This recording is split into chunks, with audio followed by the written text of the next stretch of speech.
بسم الله الرحمن الرحيم واعتصموا بحبل الله جميعا ولا تفرقوا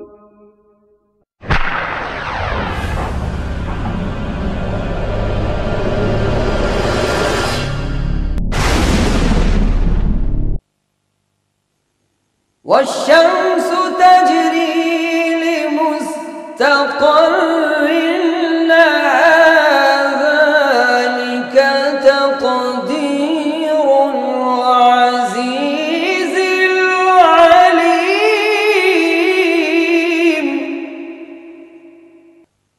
والقمر قدرناه منازل حتى عاد كالعرجون القديم لا الشمس ينبغي لها أن تدرك القمر ولا الليل سابق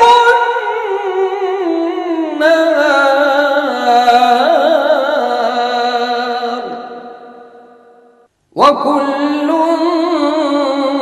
في فلك يسبحون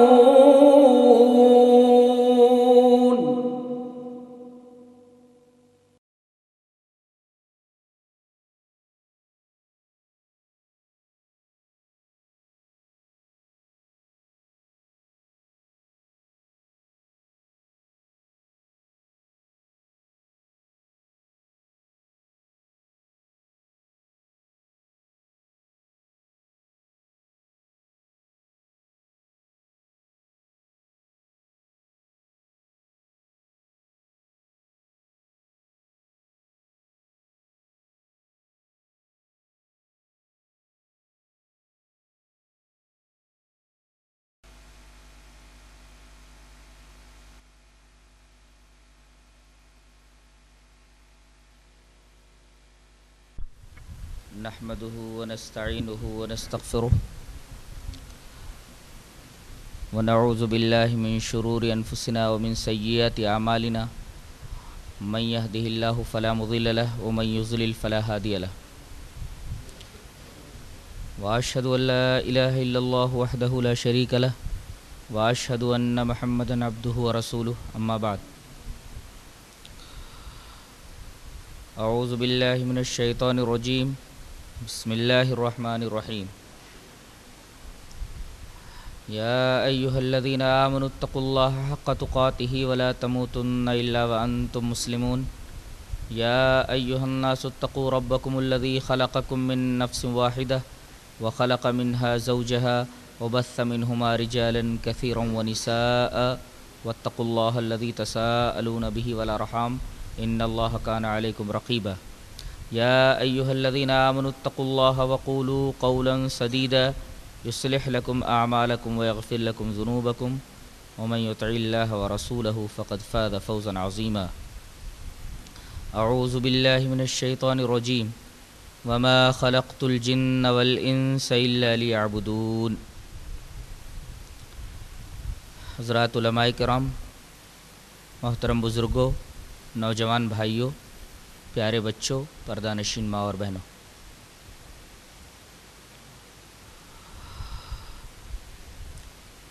دین اسلام میں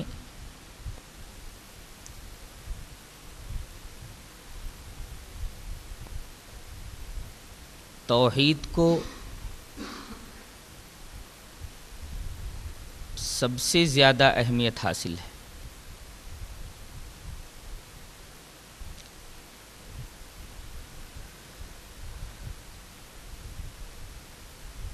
توحید کو اچھی طرح سمجھنے کے لیے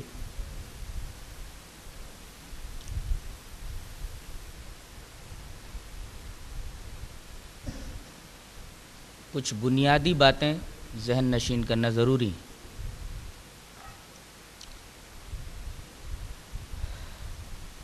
دین اسلام کو اگر ایک جسم فرض کر لیا جائے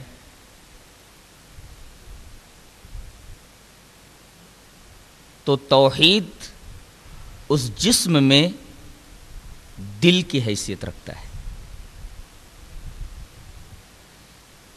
اب اس سے آسانی سے اندازہ لگایا جا سکتا ہے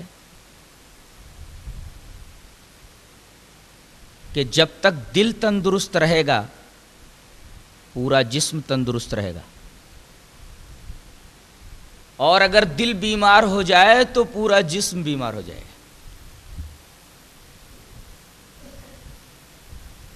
جیسے جیسے دل میں بیماری آتی جائے گی ویسے ویسے جسم کمزور ہوتا جائے گا، بیمار ہوتا چلا جائے گا۔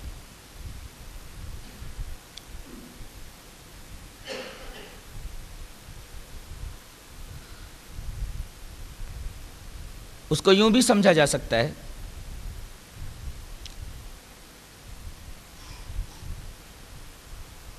کہ دل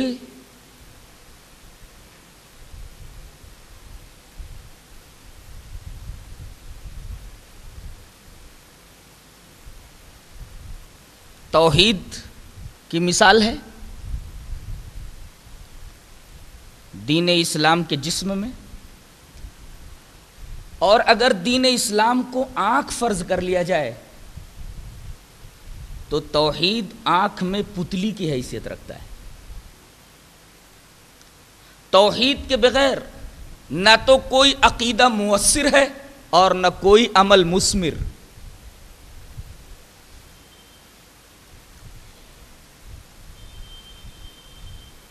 یہی وجہ ہے کہ جتنے بھی انبیاء کرام دنیا میں تشریف لائے انہوں نے سب سے پہلی اپنی امتوں کے سامنے توحید ہی کا درس رکھا، اور توحید کے باب میں انہوں نے کبھی کوئی مداہنت گوارا نہیں کی، کبھی کوئی کمپرومائز نہیں کیا۔ طرح طرح کی ترغیبات انہیں دی گئیں، رشوتیں پیش کی گئیں، ڈھیر سارے مال و دولت کا لالچ دیا گیا، سرداری اور سروری پیش کی گئی۔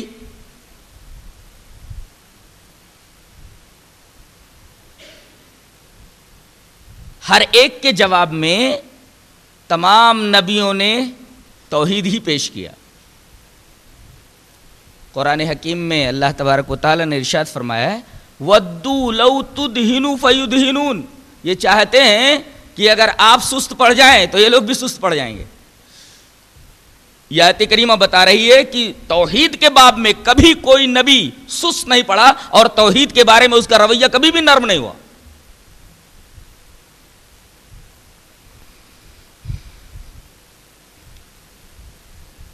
قرآن حکیم میں ایک اور بنیادی عقیدے پر بڑا زور دیا گیا ہے، وہ ہے معاد کا عقیدہ، یعنی مرنے کے بعد ایک زندگی ہے۔ لیکن آپ کو یہ سن کر حیرت ہوگی کہ اکثر مقامات پر معاد کے بیان کے ساتھ ساتھ توحید کا بیان چلتا ہے، یہ بتانے کے لیے کہ اگر توحید کے تصور میں ذرہ برابر خلل واقع ہو جائے تو توحید کی تو معاد کی حقیقت ہوا ہو کر رہ جائے گی۔ اگر آدمی توحید کا قائل ہے لیکن ساتھ ساتھ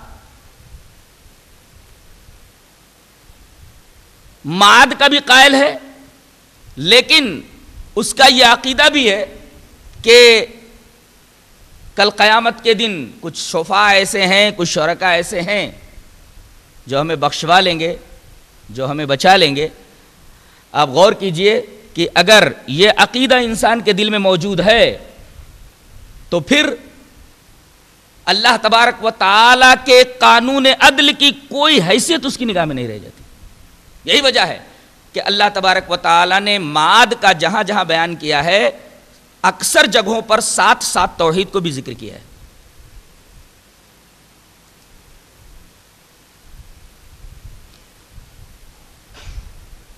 کلمہ توحید کیا ہے؟ ابن ابی العز جن کی مشہور کتاب توحید کے بارے میں ہے، شرح العقیدۃ الطحاویہ، اس میں انہوں نے لکھا ہے کہ کلمہ لا الہ الا اللہ هذه کلمۃ التوحید التي دعت الیہا الرسل کلہم، کہ لا الہ الا اللہ یہ کلمہ توحید ہے اور اسی کلمے کی طرف تمام انبیاء کرام نے اپنی اپنی امتوں کو بلایا ہے۔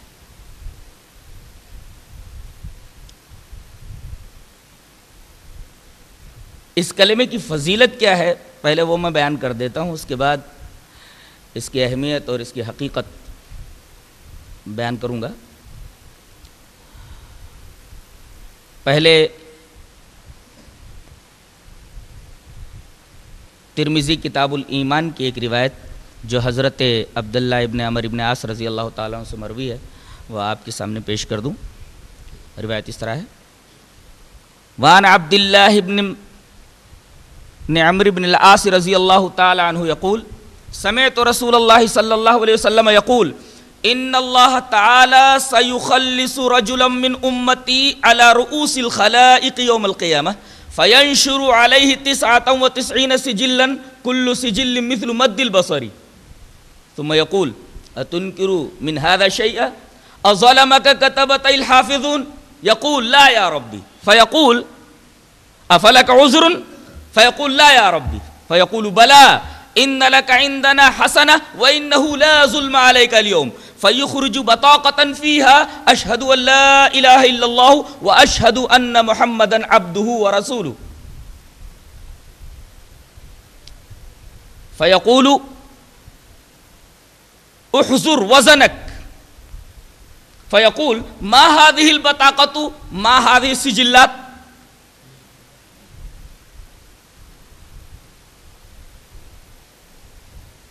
فیقول فإنه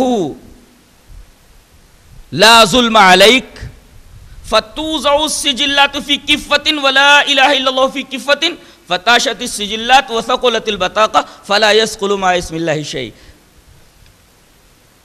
رواہ ترمذی فی کتاب الایمان۔ حضرت امام ترمذی اس حدیث کو کتاب الایمان میں لائے ہیں۔ حضرت عبداللہ ابن عمر ابن عاص رضی اللہ تعالیٰ عنہ فرماتے ہیں کہ میں نے نبی کریم صلی اللہ علیہ وسلم کو یہ فرماتے سنا کہ اللہ تبارک و تعالیٰ میرے امتیوں میں سے ایک شخص کو کل قیامت کے دن لوگوں کے سامنے نجات دے گا۔ پہلے کیا کرے گا؟ فَيَنْشُرُ عَلَيْهِ 99 سِجِلًا 99 دفتر اس کے سامنے رکھ دے گا، پھیلا دے گا، اور ہر ایک دفتر اتنا لمبا ہوگا جہاں تک کہ اس آدمی کی نگاہ جائے گی، اس میں اس کے اعمال لکھے ہوئے ہوں گے۔ پورا اعمال نامہ اس کا سیاہ کاریوں سے بھرا ہوا ہوگا۔ ثم یقول، پھر اللہ پوچھے گا اتنکر من ھذا شیئا، ان میں سے کسی بھی چیز کا تو انکار کرتا ہے؟ اظلمک کتبت الحافظون، میں نے جن فرشتوں کو تیرے اعمال لکھنے پر مقرر کیا تھا کیا انہوں نے تیرے ساتھ ظلم کیا ہے؟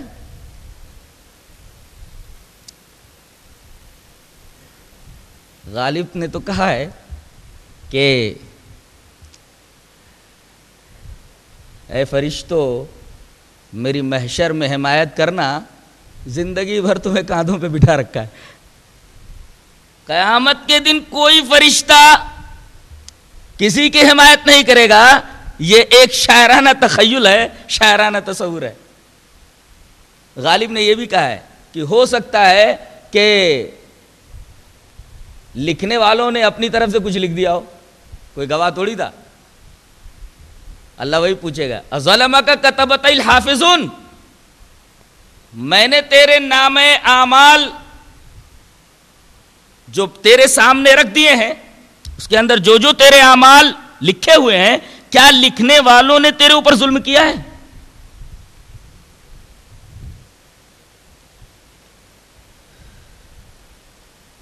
وہ یہ کہے گا نہیں ہے میرے رب، جو کچھ لکھا ہے بالکل صحیح لکھا ہے۔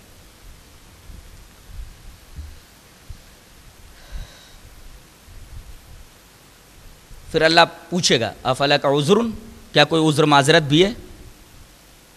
فیقول لا یا ربی، نہیں ہے میرے رب، مجھے کوئی معذرت نہیں کرنی ہے، جو کچھ لکھا ہے بالکل صحیح لکھا ہے، میں اس کا اعتراف کرتا ہوں۔ اللہ فرمائے گا تیرے پاس کچھ ہے اس کے علاوہ؟ کہے گا اللہ تبارک تعالیٰ مجھے معلوم نہیں۔ اللہ فرمائے گا آج تیرے اوپر کوئی ظلم نہیں کیا جائے گا، ہمارے پاس تیری ایک نیکی ہے، ان لک عندنا حسنہ، ہمارے پاس تیری ایک نیکی ہے۔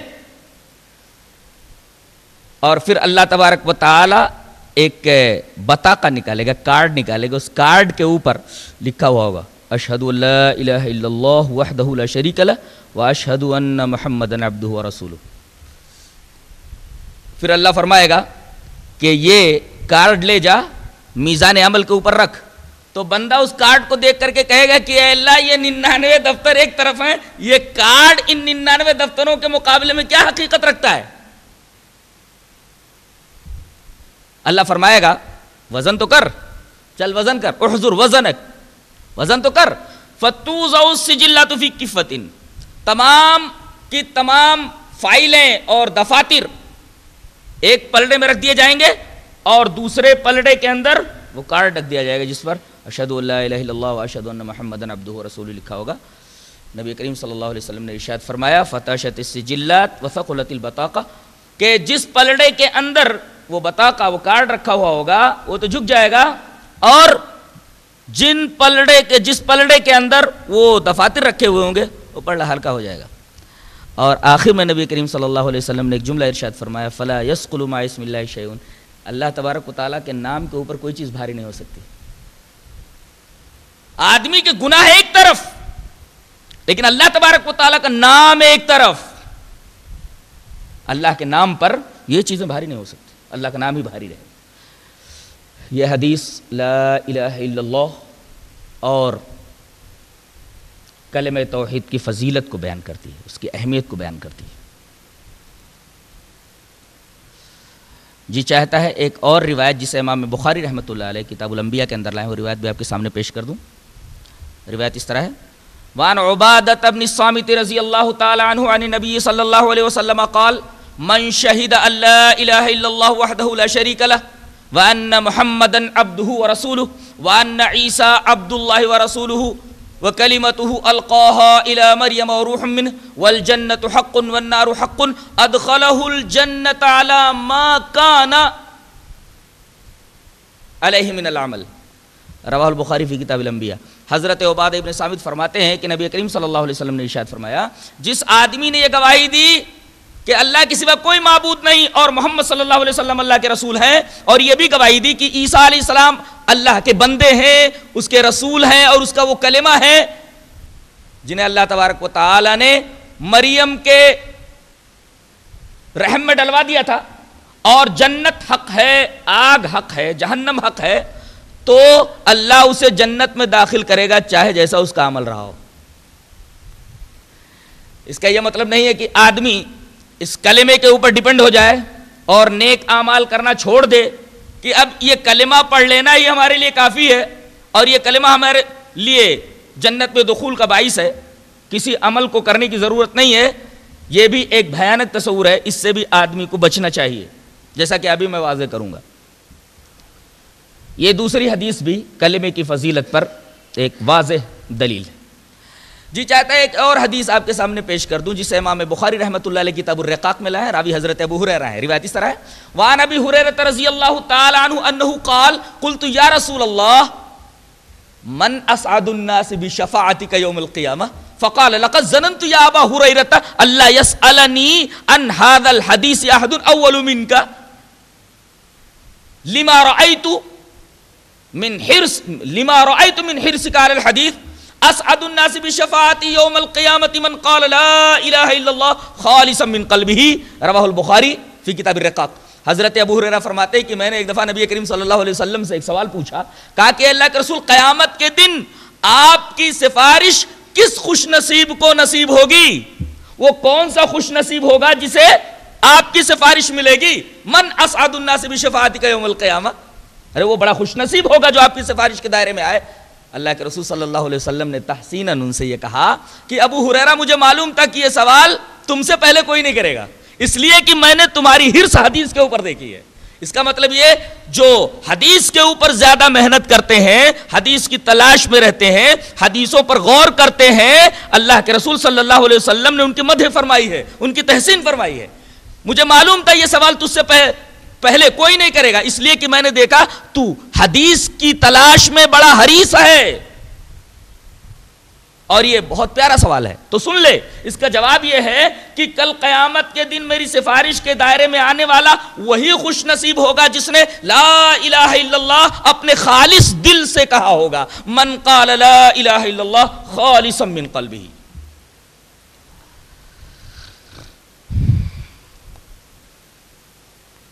یہ کچھ روایتیں تھیں جو میں نے آپ کے سامنے پیش کی، جو کلمہ توحید لا الہ الا اللہ کی فضیلت پر کھلی ہوئی دلیل ہے، اس کی اہمیت پر ایک بین اور واضح دلیل ہے۔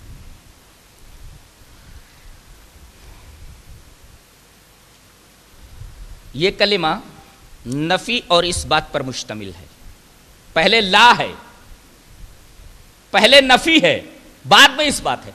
دنیا کے سارے کلمے اس بات سے شروع ہوتے ہیں، بعد میں نفی آتی ہے، لیکن یہ کلمہ اپنے اندر بڑی عجیب و غریب بات رکھتا ہے کہ یہ نفی سے شروع ہوتا ہے، اس بات پر ختم ہوتا ہے۔ گویا اللہ تبارک و تعالیٰ کے اس قول کے مصداق ہے کہ من یکفر بالطاغوت فمن یکفر بالطاغوت ویؤمن باللہ فقد استمسک بالعروۃ الوثقی، جو طاغوت کا انکار کرے اور اس کے بعد اللہ پر ایمان لائے۔ تو لا سے طاغوت کا انکار ہے۔ طاغوت کسے کہتے ہیں؟ اللہ کے علاوہ جس شے کی بھی عبادت کی جائے، کل شیء یعبد سوی اللہ، اللہ کے علاوہ جس چیز کی بھی عبادت کی جائے اسے طاغوت کہتے ہیں۔ تو تمام چیزوں کی عبادت سے انکار کر کے جو آدمی اللہ تبارک و تعالیٰ پر ایمان لائے، در حقیقت وہی حقیقی موحد ہے۔ اور کلمہ لا الہ الا اللہ کے اندر وہی بات پائی جاتی ہے کہ آدمی جب لا الہ الا اللہ کہتا ہے تو لا کے ذریعے اس بات کا اقرار کرتا ہے کہ اے اللہ، میں نے تمام چیزوں سے کٹ کر کے اپنی جبین نیاز کے سارے سجدے تیرے آستہ کے لیے مخصوص کر دیے ہیں، اب یہ میرا سر کسی اور آستہ کے اوپر نہیں جھکے گا، میں نے طاغوت کا انکار کر دیا اور میں تیرے اوپر ایمان لا رہا ہوں۔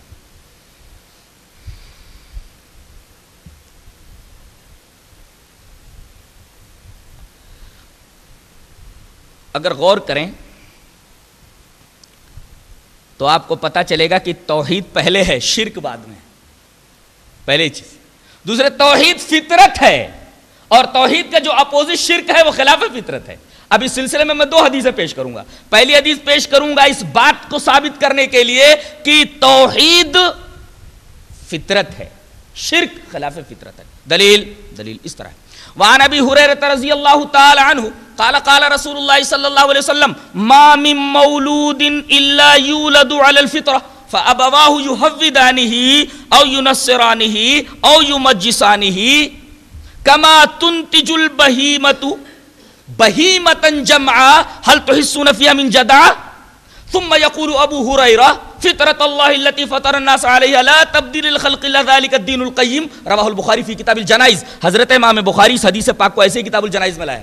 حضرت ابو ہریرہ فرماتے ہیں کہ رسول اللہ صلی اللہ علیہ وسلم نے ارشاد فرمایا، جو بھی بچہ پیدا ہوتا ہے وہ فطرت پر پیدا ہوتا ہے، چاہے وہ کہہ دیجئے فطرت اسلام پر پیدا ہوتا ہے، بالفاظ دیگر کہہ لیجئے کہ توحید پر پیدا ہوتا ہے، یوں کہیے کہ ہر بچہ توحید کے اوپر ہی پیدا ہوتا ہے، ماحول اسے مشرک بنا دیتا ہے۔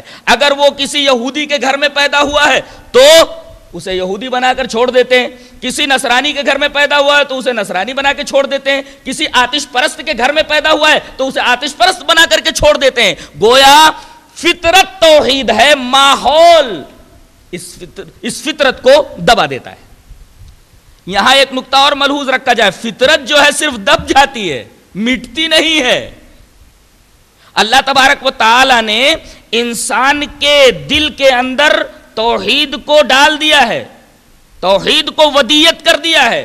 یہ فطرت دب تو سکتی ہے، مٹ نہیں سکتی۔ اگر یہ فطرت مٹ جاتی تو اللہ تبارک و تعالیٰ کبھی موسیٰ اور ہارون سے یہ نبی کریم صلی اللہ علیہ وسلم نے دی. اور پھر حضرت ابو ہریرہ اس حدیث کی تشریح کے لیے، وضاحت کے لیے وہ آیت پیش کر رہے ہیں. ثم یقول ابو ہریرہ، پھر ابو ہریرہ فرماتے فطرت اللہ التی فطر الناس علیہا، یہ اللہ کی فطرت ہے، اسی کے اوپر تمام انسانوں کو اللہ نے پیدا کیا ہے. لا تبدیل لخلق اللہ، اللہ کی خلقت میں تبدیلی نہیں ہے. ذالک الدین القیم، فطرت دب تو جاتی ہے کبھی بدلتی نہیں، اس کو بدلا نہیں جا سکتا. یہ حدیث بتاتی ہے کہ توحید فطرت ہے، اس کے مقابل میں شرک خلاف فطرت ہے. مشرک فطرت سے جنگ کرتا ہے اور موحد کی پوری زندگی فطرت سے ہم آہنگ ہوتی ہے. اب ہم یہ ثابت کریں گے کہ توحید پہلے ہے، شرک بعد میں آیا. دلیل اس طرح ہے. وعن ابن عباس رضی اللہ تعالی عنہما صارت الاوثان التي كانت في قوم نوح في العرب بعد اما ود فكانت لكلب بدومة الجندل، كانت لكلب بدومة الجندل. واما سعون كانت لهزيل.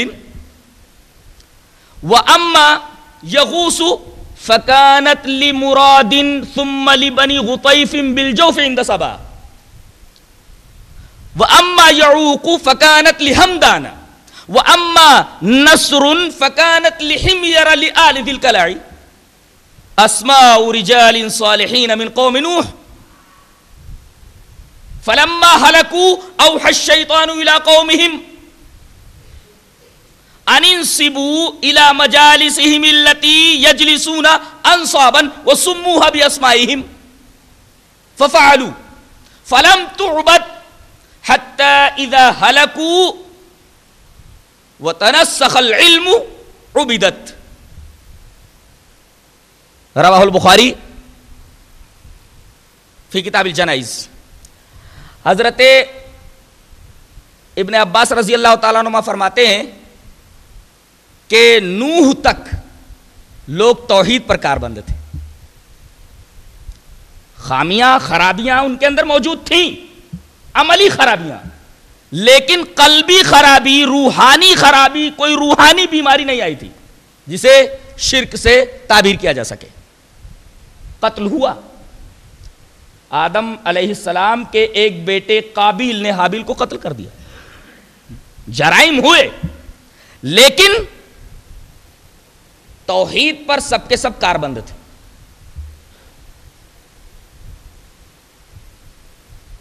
حضرت نوح علیہ السلام جس قوم کی طرف بھیجے گئے، یہ قوم پہلے بت پرستی میں مبتلا ہوئی. شکل کیا تھی؟ شکل اس حدیث میں بتائی گئی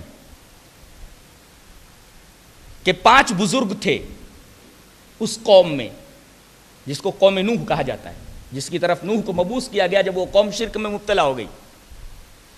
یہ 5 لوگ تھے: ود، سوا، یغوث، یعوق، نصر. بڑے اچھے لوگ تھے. اسماء رجال صالحین من قوم نوح، یہ قوم نوح کے بڑے بزرگ اور ولی لوگوں کے نام ہیں. یہ سب ولی تھے، یہ ولیوں کے نام ہیں. یہ 5 ولی تھے. لوگ ان سے بڑی محبت کرتے تھے. جب یہ مر گئے تو لوگ بہت غمزدہ ہوئے، بہت دلگیر ہوئے. ایسے مواقع پر شیطان آ دھمکتا ہے. آدمی کے پریشانی کے موقع پر بھی آ جاتا ہے اور زیادہ خوشی کے موقع پر بھی آ جاتا ہے. یہ 2 مواقع ایسے ہوتے ہیں کہ شیطان انسان کو غلط راہ کے اوپر ڈال دیتا ہے. اسی وجہ سے آپ دیکھیں گے کہ شادی کے موقع پر نبی کریم صلی اللہ علیہ وسلم کون سی آیتیں پڑھتے تھے؟ سب سے پہلے یہ آیت پڑھتے تھے: یا ایھا الذین آمنوا اتقوا اللہ حق تقاتہ ولا تموتن الا وانتم مسلمون. کوئی سوچنے والا یہ سوچ سکتا ہے کہ معاملہ خوشی کا ہے اور یہاں موت کی آیت پڑھی جا رہی ہے. کوئی سوچے گا کہ نہیں؟ شادی کے موقع پر یہ آیت پڑھتے تھے آپ خطبہ نکاح میں: یا ایھا الذین آمنوا اتقوا اللہ، اے اللہ کے بندو، اے ایمان والو، اللہ سے ڈرو جیسا کہ اس سے ڈرنے کا حق ہے. وَلَا تَمُوتُنَّ إِلَّا وَأَنْتُمْ مُسْلِمُونَ، نہ مرو مگر مسلمان ہو کر کے. کوئی آدمی سوچے گا ماحول خوشی کا ہے اور بات موت کی جا رہی ہے. در حقیقت اس میں ایک فلسفہ ہے کہ خوشی کے موقع پر عام طور پر آدمی کے قدم ڈگمگا جاتے ہیں. شیطان آتا ہے اور اسے طرح طرح کے رسم و رواج میں مبتلا کرنے کی کوشش کرتا ہے، لالچ میں مبتلا کرتا ہے، طرح طرح کی ترغیبات دیتا ہے. ارے ایک ہی بچہ تو ہے، اب جتنا لڑکی والوں سے جہیز لینا ہو لے لو، اور اتنا خرچ کرو اس شادی کے اوپر کہ سارے ارمان نکل جائیں. اب دل کے اس ارمان نکالنے کی راہ میں سنت کے اور توحید کے کتنے تقاضے پامال ہوتے ہیں، مسلمانوں کو اس کی کوئی خبر نہیں، نہ اس کا کوئی دھیان رہتا ہے. یہ کام شیطان کرواتا ہے. اسی وجہ سے نبی کریم صلی اللہ علیہ وسلم یہ آیت کریمہ پڑھتے تھے تاکہ آدمی موت کا تصور اپنے ذہن میں رکھے تو جادہ مستقیم سے ذرہ برابر منحرف نہ ہو.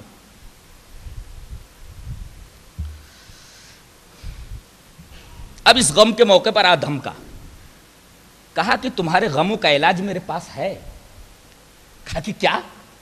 کہا کہ ایسا کرو کہ یہ جو 5 بزرگ تھے جن کے مرنے پر تم لوگ سوگ منا رہے ہو، افسوس کر رہے ہو، جہاں جہاں یہ بیٹھتے تھے ان جگہوں پر ان کا اسٹیچو بنا دو، نصب اسٹیچو بنا دو، اور ان کو دیکھ دیکھ کر کے اپنے دل کو سکون دے لیا کرو، یاد تازہ کر لیا کرو. تو بطور یادگار ان کی مجالس کے اندر جہاں جہاں وہ بیٹھتے تھے ان جگہوں پر ایک اسٹیچو، ایک مورتی بنا دی گئی، اور لوگ ان کو دیکھ دیکھ کر کے اپنے دل کو تسلی دے لیا کرتے تھے. جب یہ لوگ مر گئے تب شیطان پھر آیا آنے والی جنریشن کے پاس.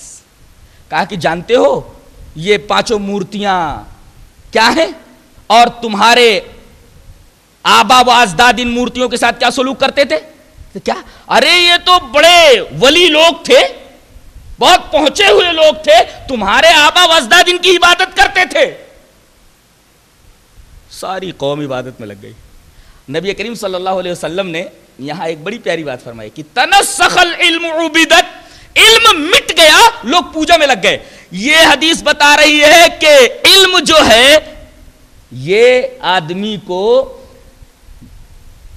شرک کرنے سے روکتا ہے. اس کی جگہ پر اگر جہالت آ جائے تو یہ جہالت مفضی الی الشرک ہوتی ہے.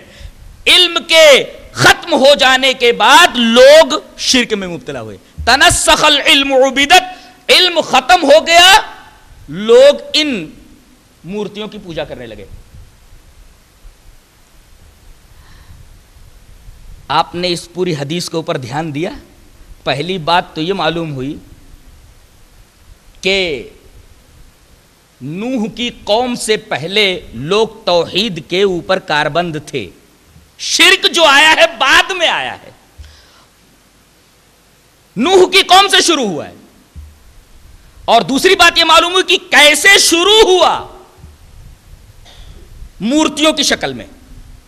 ایک بات یہ بھی معلوم ہوئی کہ یہ مورتیاں کیوں بنائی گئی، اس کے پیچھے غلو عقیدت کار فرما تھا. حد سے زیادہ کسی کی شان میں غلو کرنا در حقیقت آدمی کو یا تو شرک میں مبتلا کر دیتا ہے یا بدعت میں مبتلا کر دیتا ہے، یا بدعت یا شرک کے لیے راہ کھول دیتا ہے. دیکھو ان کے بیجا عقیدت نے آنے والے لوگوں کے لیے شرک کی راہ ہموار کر دی تھی. بعد میں لوگ ان مورتیوں کی پوجا کرنے لگے. یہ ساری باتیں ذہن میں رکھیے. پہلے لوگ توحید پر کاربند تھے، شرک بعد میں آیا. قوم نوح سے شروع ہوا. شکل کیا تھی؟ مورتیاں بنا لی گئیں. مورتیاں کیوں بنائی گئی؟ اس کے پیچھے کون سا جذبہ کار فرما تھا؟ حد سے زیادہ محبت، افراط محبت. کسی چیز کا حد سے زیادہ بڑھ جانا اور کسی چیز کا حد سے زیادہ گھٹ جانا، ان دونوں کو افراط اور تفریط کہا جاتا ہے. مومنوں کو افراط اور تفریط کے درمیان چلنے کے لیے کہا گیا، جسے صراط مستقیم کہا جاتا ہے. اور آخری بات جو بتائی گئی وہ یہ کہ یہ جتنے لوگ تھے جن کے اسٹیچوز بنائے گئے تھے سب کے سب ولی لوگ تھے، صالحین تھے. اور ان کی پوجا کیوں کی گئی؟ علم کے مٹ جانے کے بعد. یعنی جب تک علم رہتا ہے تب تک آدمی شرک کے در پہ نہیں جاتا.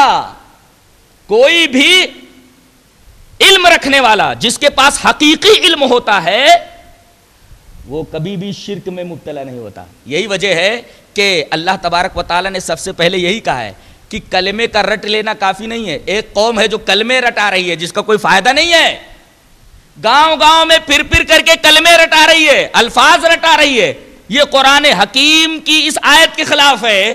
اللہ فرما رہا ہے فَعَلَمْ أَنَّهُ لَا إِلَهَ إِلَّا اللَّهُ وَاسْتَغْفِرْ لِذَنبِكَ. علم حاصل کرو لا الہ الا اللہ کا اور مغفرت مانگو, مغفرت چاہو اپنے گناہوں کی.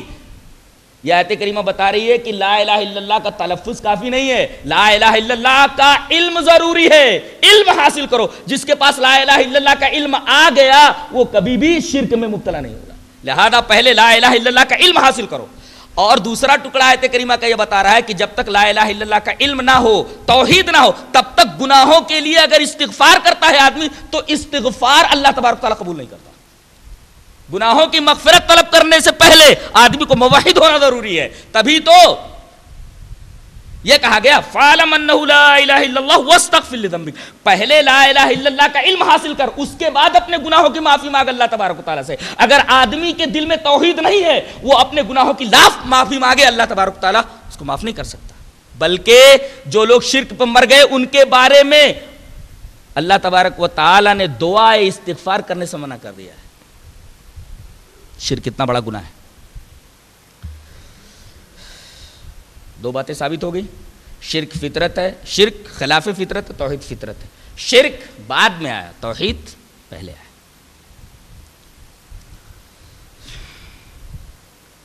اب آئیے توحید کا معنی سمجھ لیتے ہیں. توحید کسے کہتے ہیں؟ توحید کا لغوی معنی ہوتا ہے کسی چیز کو ایک جاننا. توحید وحد یوحد, توحید کسی شے کو ایک جاننا.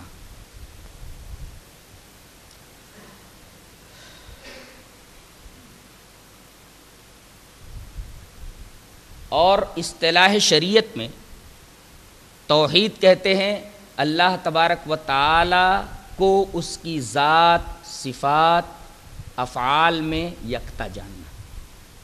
یہ ہے توحید کا اصطلاحی معنی. توحید کی بنیادی دو قسمیں کر لیں, اس کے بعد پھر دو قسمیں بعد میں کر لیتے ہیں. پہلی قسم ہم توحید کی کر رہے ہیں توحید فی الذات اور توحید فی الصفات. اس کے بعد ہم دوسری تقسیم کریں گے توحید ربوبیت, پھر توحید الوہیت. توحید فی الذات کو ہم سمجھا دیں اور توحید فی الصفات کو, اس کے بعد پھر آگے دو توحیدوں کو ہم سمجھائیں گے. توحید فی الذات کا مطلب ہوتا ہے خالق کائنات کو انسانوں جیسی صفات رکھنے والی ہستی نہ سمجھنا. اگر خالق کائنات کو انسانوں جیسی صفات رکھنے والی ہستی کوئی سمجھتا ہے تو مشرک فی الذات. جیسے نصارہ نے مسیح ابن مریم کو اللہ کا بیٹا کہا. بیٹا کس کے ہاں ہوتا ہے؟ انسانوں کے ہاں ہوتا ہے. یہودیوں نے عزیر علیہ السلام کو اللہ کا بیٹا گردانا, اور بریلویوں نے اللہ تبارک و تعالی کے نور کا ایک جز قرار دیا جناب محمد رسول اللہ صلی اللہ علیہ وسلم کو. لہذا نصارہ, یہود, بریلویہ یہ مشرک فی الذات بھی ہیں. مشرک فی الذات بھی. توحید فی الذات ان کے ہاتھوں سے نکل چکا. توحید فی الصفات کسے کہتے ہیں؟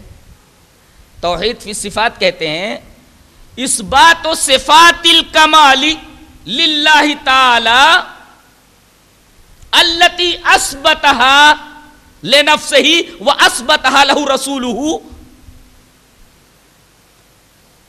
کہ توحید صفات یا توحید اسماء و صفات اس کو کہتے ہیں کہ وحی جلی اور وحی خفی کے ذریعے اللہ تبارک و تعالی نے جن صفات سے اپنے آپ کو متصف کیا ہے وہ صفات اس کے لیے تسلیم کرنا. نہیں سمجھے؟ وحی جلی کا مطلب قرآن, وحی خفی سے مراد حدیث.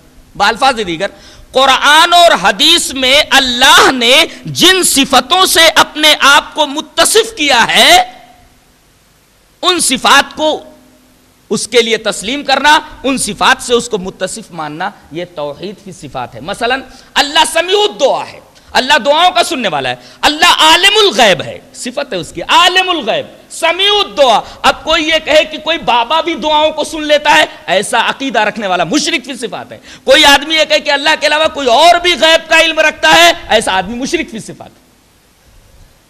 یہ توحید کی بنیادی دو قسمیں, توحید فی الذات اور توحید فی صفات. آگے بڑھتے ہیں. توحید کی دو اور قسمیں ہیں, توحید ربوبیت اور توحید الوہیت. توحید ربوبیت کسے بولتے ہیں؟ اللہ تبارک و تعالیٰ کو اس کے افعال میں یکتا جاننا. خلاص اللہ تبارک و تعالیٰ کو اس کے افعال میں یکتا جاننا. کیا؟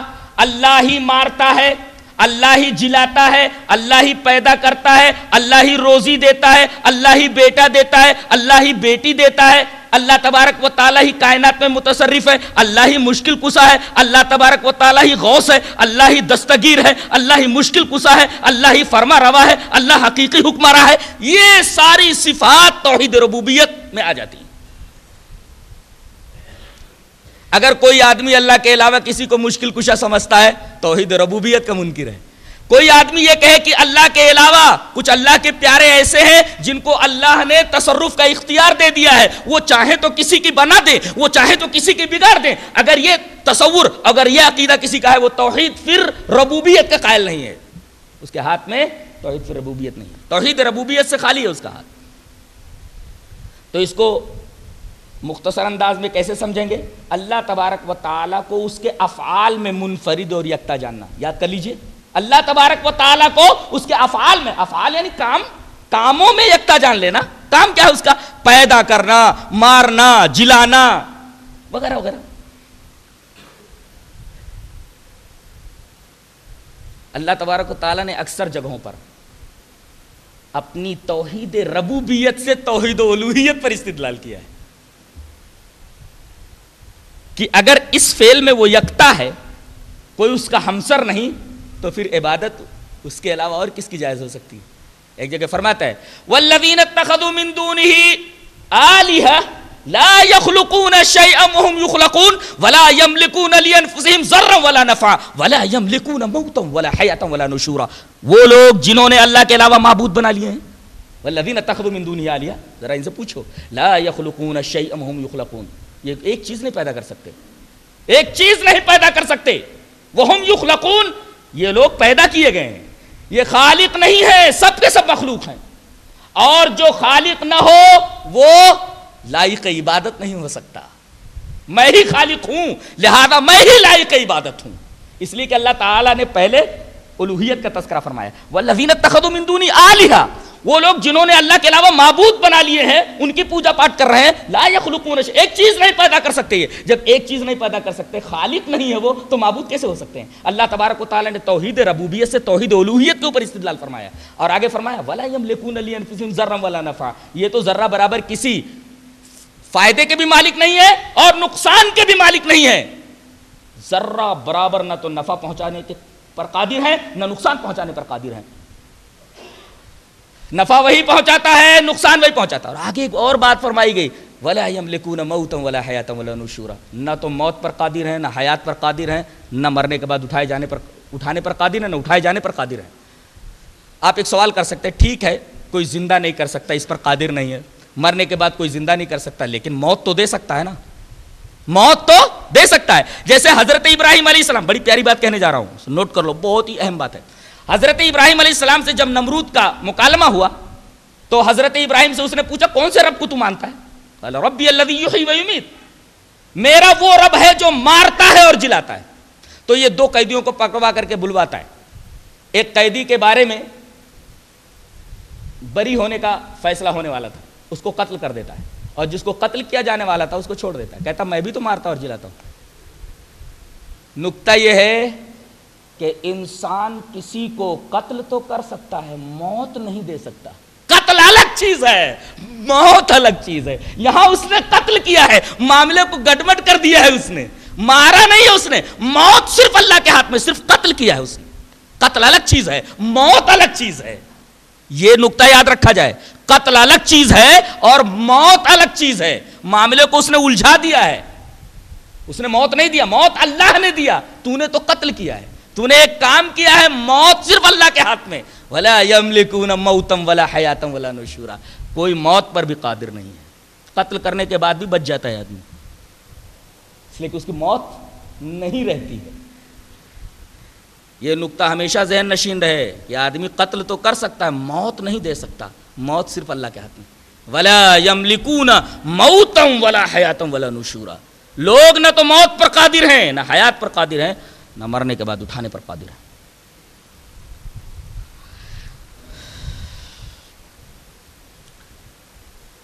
یہ تو ہوا توحید ربوبیت۔ توحید الوہیت کسے کہتے ہیں؟ توحید الوہیت کا مطلب ہوتا ہے صرف اللہ تبارک و تعالیٰ ہی کی عبادت کرنا۔ عبادت کسے کہتے ہیں؟ اللہ کے رسول صلی اللہ علیہ وسلم نے اللہ کی طرف سے جن جن چیزوں کے کرنے کا حکم دیا ہے، یا قرآن و حدیث میں جن اعمال کے کرنے کا حکم دیا گیا ہے اور جن اعمال سے رکنے کا حکم دیا گیا ہے، یہ ساری چیزیں عبادت ہیں۔ سجدہ اللہ کے لیے، رکوع اللہ کے لیے، قیام اللہ کے لیے، نذر و نیاز اللہ کے لیے، قسم صرف اللہ کی، وغیرہ وغیرہ، یہ ساری چیزیں عبادات کی قبیل سے ہیں، یہ صرف اللہ کے لیے ہونی چاہیے۔ اس کو کہتے ہیں توحید عبادت، اور یہی مقصود ہے۔ ویسے تو کفار، مجوس، نصارہ، یہود سب توحید ربوبیت کے قائل تھے۔ توحید الوہیت کے اندر بحث تھی، توحید الوہیت کے اندر بحث تھی کہ اگر کوئی آدمی توحید ربوبیت کا اقرار کرتا ہے لیکن توحید الوہیت کا منکر ہے، وہ کافر ہے۔ اور تمام انبیاء کرام اسی توحید کو بیان کرنے کے لیے، اس کی وضاحت کرنے کے لیے، پیش کرنے کے لیے آئے تھے۔ اللہ فرماتا ہے وَمَا خَلَقْتُ الْجِنَّ وَالْإِنسَ إِلَّا لِيَعْبُدُونِ، ہم نے انسانوں کو اور جنوں کو صرف اپنی عبادت کے لیے پیدا کیا ہے۔ یہاں عبادت سے مراد توحید عبادت ہے۔ اب آدمی غور کرے کہ بازار میں جاتا ہے ایک خاص چیز خریدنے کے لیے، غور کیجئے، ایک خاص چیز خریدنے کے لیے جاتا ہے، ساری چیزیں خرید لیتا ہے مگر وہ خاص چیز نہیں خرید پاتا، بازار میں جانا بیکار ہوا۔ ایسے ہی اللہ تبارک و تعالیٰ نے ہمیں دنیا میں اس لیے بھیجا ہے، ہماری تخلیق کا مقصد یہ ہے کہ ہم اس کی عبادت کریں۔ اگر اس کی عبادت کو چھوڑ کر کے ہم دنیا بھر کی عبادتیں کرتے رہے تو ہمارا جو مقصد تخلیق ہے وہ تو فوت ہو گیا نا۔ جو چیز خریدنی چاہیے تھی وہ بازار سے ہم نے خریدی نہیں، بہت ساری چیزیں خرید لی، اصل چیز تو خریدی ہی نہیں۔ ہماری تخلیق کا مقصد اللہ تبارک و تعالیٰ کی عبادت، ساری چیزیں ہم نے کر لیں، ساری نیکیاں کر لیں، لیکن اللہ تبارک و تعالیٰ کی عبادت جو مقصد تخلیق انسانی تھا وہ ہم نے نہیں کیا، تو سمجھو ہم نے مقصد تخلیق کو پورا نہیں کیا۔ یہی مقصد تخلیق انسانی ہے، اللہ تبارک و تعالیٰ کی عبادت۔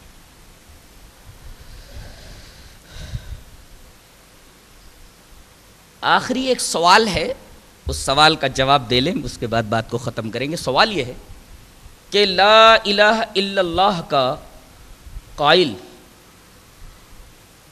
بغیر اعمال کے جنت میں چلا جائے گا؟ جواب اس کا یہ ہے کہ اہل سنت والجماعت کا عقیدہ یہ ہے کہ ایمان نام ہے تین چیزوں کا: تصدیق بالجنان، اقرار باللسان، عمل بالارکان۔ ان تینوں کے مجموعے کا نام ایمان ہے۔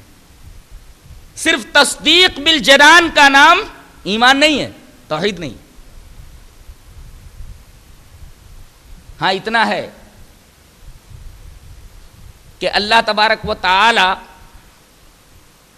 نے جہاں توحید کی اہمیت اور حقیقت بتلائی ہے، اپنے نبی کے ذریعے لا الہ الا اللہ کی صحت کے لیے شرائط بھی رکھ دیے ہیں۔ جیسے نماز کے لیے کچھ شرائط ہیں، اگر ان شرطوں کو پورا نہ کیا جائے تو نماز ہوگی۔ پہلی شرط تو وضو ہے، دخول وقت ہے، دخول وقت سے پہلے نماز پڑھ لے آدمی تو نماز ہوگی نہیں ہوگی۔ اور وضو کے لیے، وضو شرط ہے نماز کے لیے، اگر بغیر وضو کوئی نماز پڑھے تو نماز ہوگی نہیں۔ تو نماز کی صحت کے لیے کچھ شرائط ہے، اگر ان شرائط کو پورا نہ کیا جائے تو نماز ہوگی ہی نہیں، اتنی بڑی عبادت نہیں ہوگی۔ ایسے ہی توحید کی صحت کے لیے بھی کچھ شرائط ہے، 7 شرطیں ہیں۔ اگر یہ 7 شرطیں پائی جاتی ہے تو توحید صحیح ہے، اور اگر 7 شرطیں نہ پائی جائیں یا کوئی ایک شرط نہ پائی جائے توحید صحیح نہیں ہے اس کی، اس کے ہاتھ سے توحید نکل گئی۔ پہلی چیز علم ہے، علم، توحید کا علم ضروری ہے۔ صرف زبان سے کلمے لا الہ الا اللہ کا رٹ لینا کافی نہیں ہے، بلکہ اس کا علم ضروری ہے۔ جیسے اللہ تبارک تعالیٰ نے ارشاد فرمایا فَعْلَمْ أَنَّهُ لَا إِلَهَ إِلَّا اللَّهُ وَاسْتَغْفِرْ لِذَنبِكَ، لا الہ الا اللہ کا علم حاصل کرو، لا الہ الا اللہ کو جان لو۔ پہلی چیز ہے لا الہ الا اللہ کو جاننا، زبان سے رٹ لینا کافی نہیں، علم ضروری ہے۔ دوسرے الیقین ینافی الشک، کلمے کے اوپر اس کا یقین اتنا پختہ ہو کہ شک کو راہ نہ ملے۔ اللہ فرماتا ہے انما المؤمنون الذین آمنوا باللہ ورسولہ ثم لم یرتابوا، مومن تو وہ ہیں جو اللہ اور اس کے رسول پر ایمان لائے پھر انہیں شک نہیں ہوا. گویا کہ اگر شک ہو جاتا ہے کلمہ لا الہ الا اللہ کے اقرار کے بعد تو توحید ہاتھ سے چلی گئی. شک نہیں ہونا. الیقین ینافی الشک، علم کے بعد یقین ہے، کلمے کے اوپر یقین ہونا. تردد کو اور ارتیاب کو، شک کو وہاں راہ نہیں ملنی چاہیے.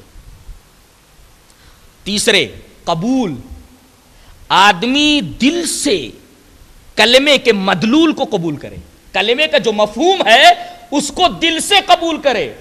جو دل سے قبول نہیں کرتا توحید اس کے ہاتھ سے نکل گئی، اس کے پاس توحید نہیں ہے. اللہ نے ارشاد فرمایا انہم کانوا اذا قیل لهم لا الہ الا اللہ یستکبرون.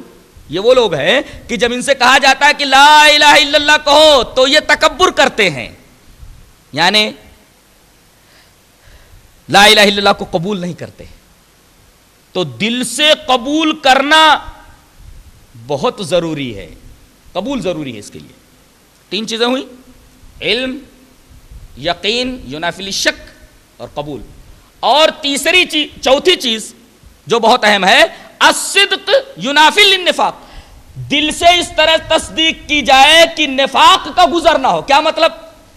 آدمی دل سے تصدیق کرے، زبان سے تصدیق کرنا کافی نہیں ہے، زبان سے کہہ دینا کافی نہیں ہے. قرآن نے کہا یقولون بِأَلْسِنَتِهِمْ مَا لَيْسَ فِي قُلُوبِهِمْ، یہ زبان سے بولتے ہیں، دل میں وہ چیز نہیں ہے جو ان کی زبان پر ہے. تو گویا کہ صدق ضروری ہے. زبان سے کہہ دینا کلمے کا کافی نہیں ہے، بلکہ کلمے کی تصدیق دل سے کرے. یہ چوتھی شرط ہے. 5ویں شرط کیا ہے؟ الانقیاد المنافی للترک، کہ ایسی اطاعت ہو جو ترک کے منافی ہو. اللہ اکبر، یہ بہت اہم شرط ہے. 5ویں شرط بہت اہم ہے، الانقیاد المنافی للترک. ترک کے منافی جو اطاعت ہے اگر وہ نہیں ہے تو اس کی توحید گڑبڑ ہے، اس کی توحید مکمل نہیں. اس کا کیا مطلب ہے؟ الانقیاد منافی للترک، یعنی دل سے بھی مانتا ہے، زبان سے بھی اقرار کرتا ہے، لیکن عمل سے کوڑا ہے، وہ عمل نہیں کرتا، یعنی توحید کے تقاضے کے اوپر عمل نہیں کرتا. جیسے اللہ تبارک تعالیٰ نے ارشاد فرمایا وَمَن يُسْلِمْ وَجْهَهُ لِلَّهِ وَهُوَ مُحْسِنٌ فَقَدِ اسْتَمْسَكَ بِالْعُرْوَةِ الْوُثْقَىٰ. جو اللہ تبارک و تعالیٰ کی باتوں کو تسلیم کرے اور اس کے اوپر ایمان لائے تو اس نے مضبوط دستہ پکڑ لیا، یعنی جنت میں داخل ہوگا. تو دیکھیے پہلے عمل کا تذکرہ کیا گیا، اس کے بعد ایمان باللہ کا، اس کے بعد جنت میں دخول کا. یعنی آدمی کے لیے ضروری ہے کہ دل سے بھی اقرار کرے، زبان سے بھی اس کا اقرار کرے اور عمل سے بھی اس کا اقرار کرے. بعض لوگ ہیں دل سے مانتے ہیں، زبان سے بھی اقرار کرتے ہیں، لیکن ساتھ ساتھ کہتے ہیں یہ بھی صحیح ہے اور وہ بھی صحیح ہے، قبوری شریعت بھی صحیح ہے، فلاں مسلک کے ماننے والے بھی صحیح ہے، راہیں مختلف ہے مگر منزل ایک ہے. یہ 5ویں شرط الانقیاد المنافی للترک، یہ بھی صحت توحید کے لیے ایک شرط ہے، ضروری ہے. 6ٹھی چیز اخلاص. اگر خالص اللہ کے لیے توحید نہیں ہے، اللہ کو ماننا نہیں ہے تو پھر بیکار ہے، آپ کی توحید پکی نہیں ہے. اخلاص ہونا چاہیے. اللہ تبارک و تعالیٰ کی توحید کا دل سے اقرار، زبان سے اقرار اور عمل سے اس کا اقرار ہو، لیکن اخلاص کے ساتھ ہو. آج بہت سارے لوگ ہیں جو کہتے ہیں دین اسلام بالکل صحیح ہے، نبی کریم صلی اللہ علیہ وسلم کی سیرت بہت سارے غیر مسلموں نے لکھی ہے اور یہ کہا ہے کہ دنیا کا سب سے بڑا آدمی، دنیا کا سب سے اچھا آدمی. ایسی باتیں لوگ کہتے رہتے ہیں لیکن اس کے پیچھے اخلاص کار فرما نہیں ہے. اللہ کے لیے یہ باتیں نہیں کہتے ہو، لہذا ان کو موحد نہیں مانا جا سکتا. اخلاص ضروری ہے. اور 7ویں چیز جو ضروری ہے وہ محبت، یعنی کلمے سے بھی محبت کرو اور کلمے کا جو مدلول ہے یعنی اس کا مفہوم ہے اس سے بھی محبت کرو. جیسے اللہ نے فرمایا وَمِنَ النَّاسِ مَن يَتَّخِذُ مِن دُونِ اللَّهِ أَندَادًا يُحِبُّونَهُمْ كَحُبِّ اللَّهِ. محبت کا مطلب یہ ہے کہ کلمہ تو آپ نے زبان سے نکال دیا، ادا کر دیا، اب محبت کی بات اگر آئی تو ایک طرف دنیا کی محبت ہے، ایک طرف اللہ کی محبت ہے. اب اللہ یہ فرماتا ہے کہ دنیا کی محبت اور میری محبت ایکول بھی نہیں ہونی چاہیے اور مغلوب بھی نہیں ہونی چاہیے، غالب ہونی چاہیے. دو چیزیں، اللہ کی محبت اور کسی اور کی محبت ایکول بھی نہیں ہونی چاہیے. اگر کوئی ایکول کر دیتا ہے، مساوی کر دیتا ہے، تب بھی مشرک ہے وہ. جیسے اللہ نے فرمایا وَمِنَ النَّاسِ مَن يَتَّخِذُ مِن دُونِ اللَّهِ أَندَادًا يُحِبُّونَهُمْ كَحُبِّ اللَّهِ. انہوں نے اللہ کے علاوہ کچھ معبود بنا رکھے ہیں، یہ ان سے ایسے ہی محبت کرتے جیسے اللہ سے محبت کرتے. محبت ایکول ہے، کہا ہے مشرک ہیں یہ. تو دونوں محبتیں ایکول نہیں ہونی چاہیے، مساوی نہیں ہونی چاہیے. اور اللہ کی محبت مغلوب بھی نہیں ہونی چاہیے. اللہ کی محبت اگر غالب ہو تو دوسری محبتوں کی اجازت ہے.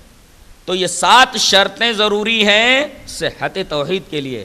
اگر یہ 7 شرطیں نہیں پائی جاتی تو آدمی کی توحید مکمل نہیں ہے. اللہ تبارک و تعالی ہمیں نیک عمل اور اچھی سمجھ کی توفیق عطا فرمائے. وآخر دعوانا ان الحمد للہ رب العالمین.